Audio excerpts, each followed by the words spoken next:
नमस्ते। आइए इस वीडियो में देखते और समझते हैं राष्ट्रवाद क्या होता है। राष्ट्रवाद इंग्लिश में जिसको हम नेशनलिज्म में बोलते हैं। इतिहास चैप्टर फर्स्ट, यूरोप में राष्ट्रवाद का पहला टॉपिक है। राष्ट्रवाद किसे कहते हैं और कोई व्यक्ति कब मतलब राष्ट्रवादी बनता है या कोई कब राष्ट्रवाद कहलाएगा।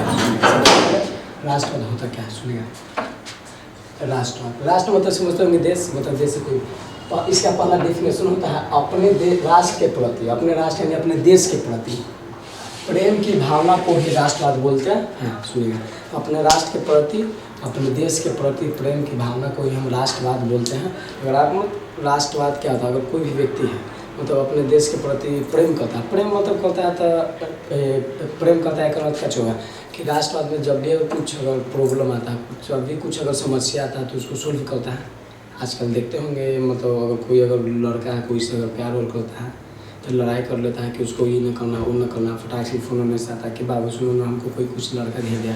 फटाक से कबीर सिंह बनते बनते फटाक से चल जाता है। तो जस्ट उसी हम हुआ, अगर तू कबीर सिंह बन रहे पर केकरा ला देश ला, तू कहलाएगा हमको राष्ट्रवाद। सुने इसी का नाम अगर कभी देखोगे कोई भी अगर नेता उता रहता है तो बोलता है कि कौन था, बोलता है कि हम राष्ट्रवादी हैं।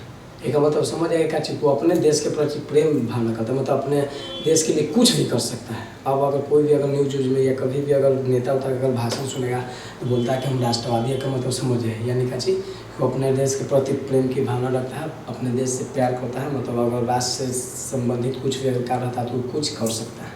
ये हो गया पहला डेफिनेशन। इसका एक और डेफिनेशन है थोड़ा सा अच्छा राष्ट्रवाद बोला कि राष्ट्रवाद एक ऐसी भावना है, राष्ट्रवाद एक ऐसी भावना है जो किसी विशेष भौगोलिक सांस्कृतिक या सामाजिक परिवेश में रहने वाले लोगों में एकता लाते हैं।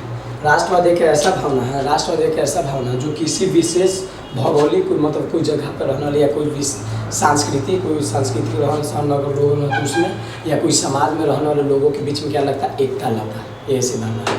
एकता क्यों मतलब सब लोग प्रेम करता है अपने राष्ट्र से, या अगर मान के चलिए कि भौगोलिक की बात करता है तो भौगोलिक में क्या होता है, अगर राष्ट्रवाद भावना आ गया तो सब एकजुट होकर अपने राष्ट्र को, अपने भौगोलिक क्षेत्र को, सांस्कृतिक और समाज को बचाने के लिए कार्य करता था। वैसा हम बोल सकते हैं कि हाँ राष्ट्रवाद है। यानी कि जब भी अगर कोई देश में अगर लड़ाई झगड़ा होता है, अगर दूसरा देश से अगर लड़ाई झगड़ा होता है तो सुनिए क्या कहता है, सब लोग या कोई भी मतलब कोई कास्ट हो, कोई धर्म हो या कोई भी मतलब लड़का हो लड़के मतलब कोई दिक्कत कोई भी रहता है तो आपस में कैसे मिल जाता है ना, बोलता है अपने देश के लिए कुछ लड़ता है या एकजुट हो जाता है, बोलता है कि ना उस देश से बदला लेना चाहे। तो वैसी स्थिति में हम बोलते हैं कि ना सब लोग राष्ट्रवादी हैं। क्यों? कि अपने देश के लिए करना है, कोई भी अपने आप में लड़ाई न करना है, सब में एकता आ गया है तो लड़ाई बात। अगर गाँव में भी आप सुने हो कभी अगर मान के चले कि ऐसे अगर लड़ाई होता है तो ऐसी लड़ाई होता है तो बात में अगर लड़ाई कर लेते हैं, जब अगर घर उठ पे आ जाता है तो देखिएगा गाँव में सब गोते एकजुट मिल जाता है और चीज़ दूसरा से लड़ता है कि ना भाई अपन आदमी है कहाँ नहीं से, तो उसी होता है। राष्ट्रवाद भी एक तरह से क्या आता है, कोई देश में परिवेश में रहने वाले लोगों के बीच में क्या लगता है, एकता लाता है। एकता ला देगा क्या अपने राष्ट्र के लड़ने के लिए, मतलब कोई भी अगर समस्या आता है तो वो राष्ट्र लोग लड़ता है। आप सुनिए अब आगे पढ़ना है राष्ट्रवाद से रिलेटेड कुछ पॉइंट होता है जो आपका एग्जाम में पूछता सुनेगा। पढ़ रहे कौन, यूरोप में राष्ट्रवाद का टॉपिक है, यूरोप में राष्ट्रवाद का टॉपिक है, उससे रिलेटेड सुनिएगा। बोला राष्ट्रवाद की भावना का बीजारोपण, मतलब राष्ट्रवाद की भावना का बीजारोपण अब पढ़ना कि मतलब राष्ट्रवाद का भावना जो था यूरोप महादेश में कब हुआ। मतलब एक तरह से बोल सके सीधा लेने का छुआ, अगर प्यार हो गलो केकरा लड़की से ना देश से तो अपने बोलो हम राष्ट्रवाद। तो अब यहाँ पे पढ़ना है कि हर एक आदमी का अगर कोई से प्यार होता है, अगर तोड़े अगर कोई से अगर प्यार होता है तो ना होता है कॉलेज में या स्कूल में या अगर साइकिल से कहूँ जा रहा है थी तो देख लिया था हो गलो तो जस्ट ऑपोजिट। तब यहाँ पे पढ़ना का यूरोप महादेश में जितना भी लोग रहा था तो उसको प्यार हुआ था अपने देश के प्रति, अपने राष्ट्र के प्रति, अपने महादेश के प्रति कब हुआ था, मतलब कब से होने लगा उसके बारे में। तो राष्ट्रवाद की भावना का बीजारोपण यूरोप में पुनर्जागरण काल से ही हो चुका था। पूछता है कि कौन काल से हो चुका था, इतनी मेरा आंसर आता है कौन पुनर्जागरण का। पुनः मतलब का चौथा फिर से जगना, पुनः मतलब का चौथा फिर से जगना, याद रखा पुनर्जागरण काल से हो चुका था।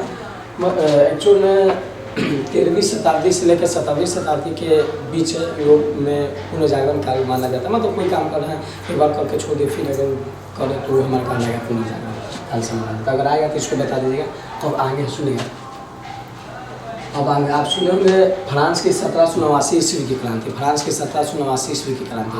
अब फ्रांस की 1789 ईस्वी की क्रांति, फ्रांस की जनता ने मतलब जीत के वहाँ के राजा को हटा दिया था और अपना सत्ता अपने हाथों में ले लिया था। जिसपे कची था, अपने राष्ट्र के प्रति लड़ा, शोषण इससे हुआ था कची, उसके बाद हुआ था। आप सुने होंगे कि आदमी मैक्सिमम आदमी कोई भी कुछ काम करता था देखा देखी करता है, तो उसमें हुआ तो मतलब फ्रांस की क्रांति हुआ, तो वहाँ पर सब लोग लड़ के अपने देश के लिए लड़ा, देश से प्रेम किया और उसके बाद वहाँ पर राजा हटा के अच्छा शासन व्यवस्था लागू किया।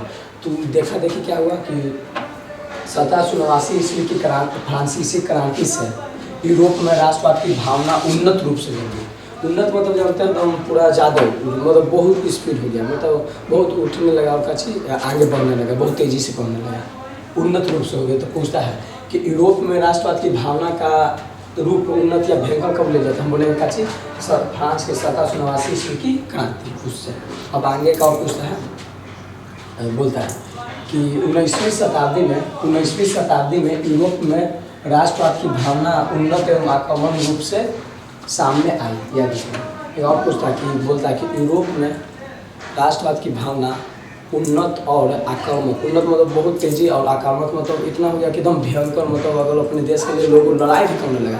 तो कब हुआ था, याद रखेगा 19वीं शताब्दी। 19वीं शताब्दी का समझेगा, 19वीं शताब्दी का 19वीं शताब्दी का आज समझिएगा। इसका होता है 1800 ईस्वी से लेकर 1899 ईस्वी के बीच को हम बोल देंगे 19वीं शताब्दी। जैसे अगर सुनेंगे अभी चल रहा है हमारा काची 21वीं शताब्दी चल रहा है, 21वीं शताब्दी चल रहा है, तो हम जाना काची 21वीं शताब्दी का क्या होगा कि 21वीं में से एक घटाएंगे तो 20 आएगा, यानी 2000 ईस्वी से लेकर 2099 ईस्वी के बीच में कोई भी अगर घटना होगा तो 21वीं शताब्दी में इंक्लूड करेंगे। अब कोई भी अगर अब शताब्दी क्यों बोला जाता है, सुनेगा, इससे कोई घटना घट जाता है जिसके बारे में फिक्स डेट नहीं मालूम रहता या फिक्स साल नहीं मालूम रहता, या कोई घटना रहता है जो मतलब बहुत लंबे समय तक चलता है, तो उसको मतलब वो ईयर बाई ईयर बताना थोड़ा सा मुश्किल टाइप हो जाता है। इसी कारण उसको कैसे में कन्वर्ट कर देता है, शताब्दी में कन्वर्ट करता है। एक और पूछता है कि यूरोप में राष्ट्रवाद की भावना उन्नत एवं आक्रामक रूप से कब आई, कौन सी शताब्दी, तो हम बोलेंगे 19वीं शताब्दी। याद रखिएगा, डिफिनेशन आएगा तो डिफिनेशन बता दीजिएगा, इससे रिलेटेड आएगा तो ये बता दीजिएगा। अगर आप समझ गए, कोई भी लोग बोलता है कि क्या है, अगर राष्ट्रवादी है का मतलब समझेगा कि अपने देश के लिए मतलब कुछ करता है, लड़ाई झगड़ा कर सकता है। जैसे अगर हम समझने के लिए अभी हम बोल सकते हैं हमारा जो सेना रहता है वो सब हमारा क्या चाहिए, राष्ट्रवादी होता है, क्योंकि अपने देश के लिए जान भी दे देता है।